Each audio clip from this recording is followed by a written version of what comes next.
the sounds of the silence that I found. For my mind to run. Are you happy? A professor asked his students.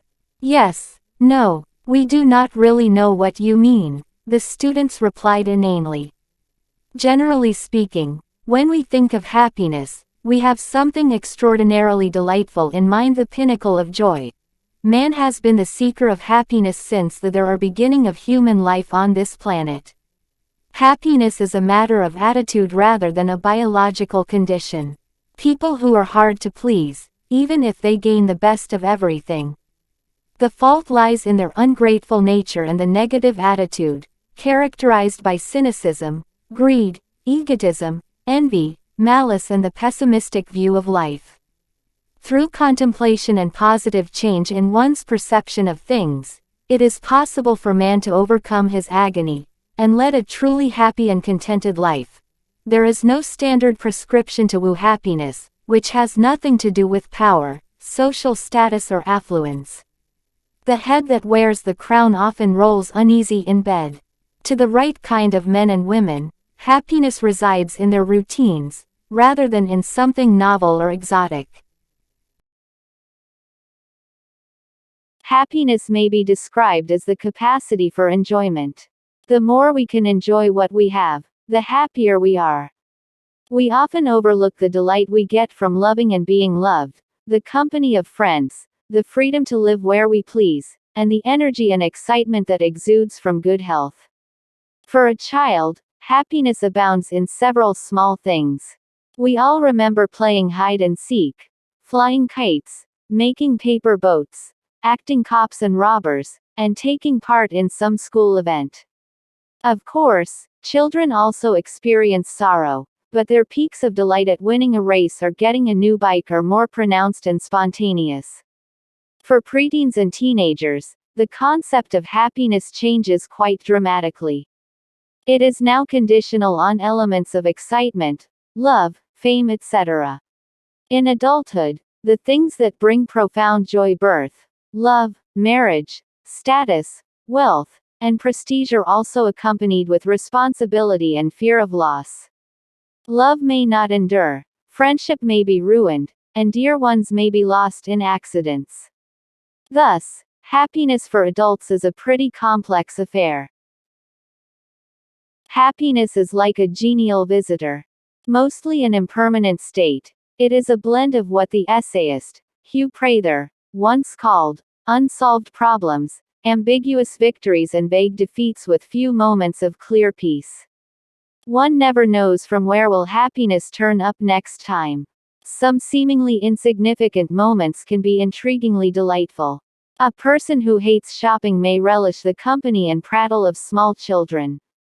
A gentleman fond of telephone calls recalls, "Whenever it rings, I feel that someone is thinking of me." Youngsters generally get a thrill from driving fast. In fact, we all experience such moments of joy, though not many of us regard them as happiness.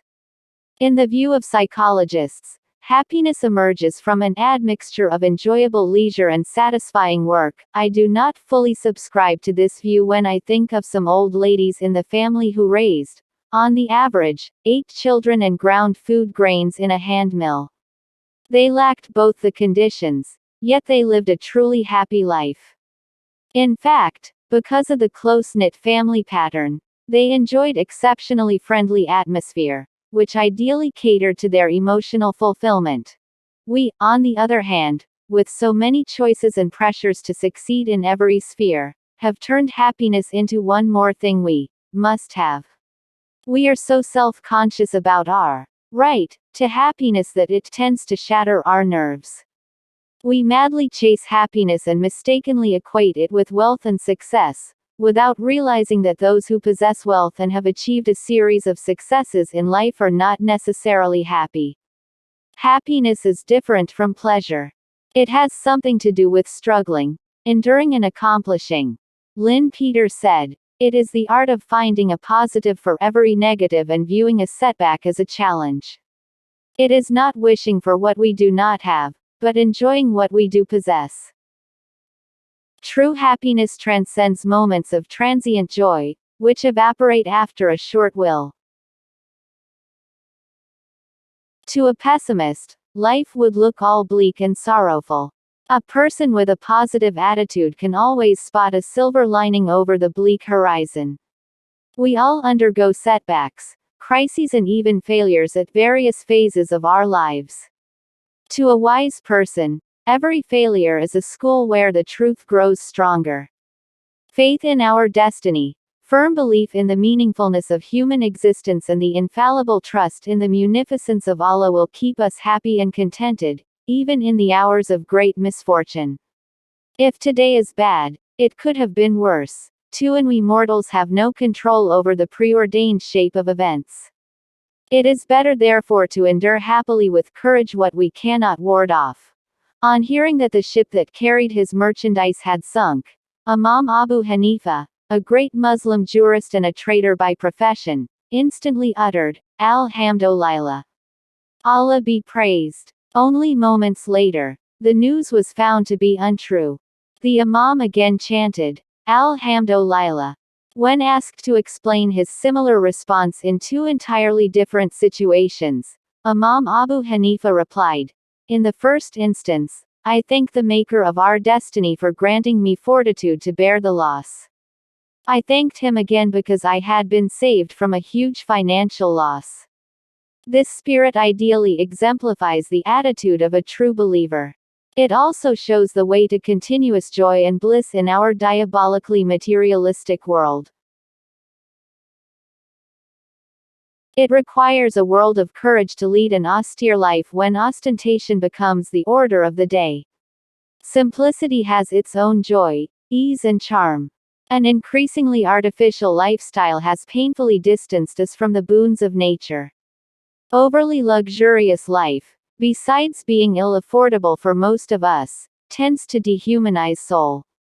Life of comfort and abundance generally brings with it a battalion of worries, fears, and risks. Those who yearn for it but cannot manage it through honest means, try to live aristocratically, by using unfair means or drawing loans from banks and friends.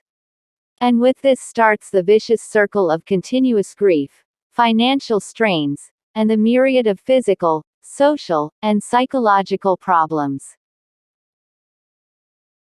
Happiness is like a perfume. You cannot pour it on to others without first dropping a few drops on yourself. True happiness springs from one's genuine concern and sympathy for fellow humans. Self-centeredness, greed, malice, and envy are the main stumbling blocks in our quest for happiness. We tend to spend lavishly on our personal needs, costly dresses, expensive perfumes, furniture, and jewelry. How much of all this goes into charity, is a question that must agitate our souls and minds.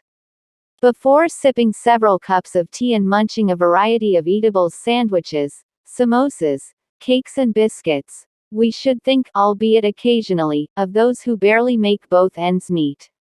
Allah Almighty has promised to repay our charity manifold. There can't be any superior philosophy of giving alms and helping the poor and needy than this divine assurance. The Quran says at yet another place, Ye will not attain unto piety until ye spend of that which ye love. We cannot reckon the dividends accruing from this investment, but we do know in the heart of our hearts that no joy can equal the happiness emanating from an act of true kindness. When all else fails, remembrance of Allah is the sure remedy for a troubled soul. Someone has truly said, an atheist does not have the means of an invisible support. A believer has strong faith in the omnipotence of Allah, who is the mightiest of all, and only He can fill our hearts with true bliss and happiness. Happiness is an attitude, not a condition. It is setting a wardrobe while listening to music or spending a pleasant hour organizing one's books. It is one's close friends assembled at a dinner. We all are eager candidates for real happiness. True happiness is not a purchasable commodity. We should greet and reach out for it when it appears like a colorful balloon drifting seaward in the bright blue sky. Happiness is in the present, not in the distant promise of a someday when. It is, to quote an anonymous scholar, not a state to arrive at, but a manner of traveling. One sure way to achieve it lies in cultivating a positive attitude and genuine disposition to help others.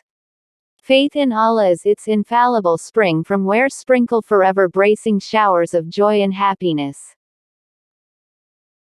I can't forget the day we met. Your eyes so blue, me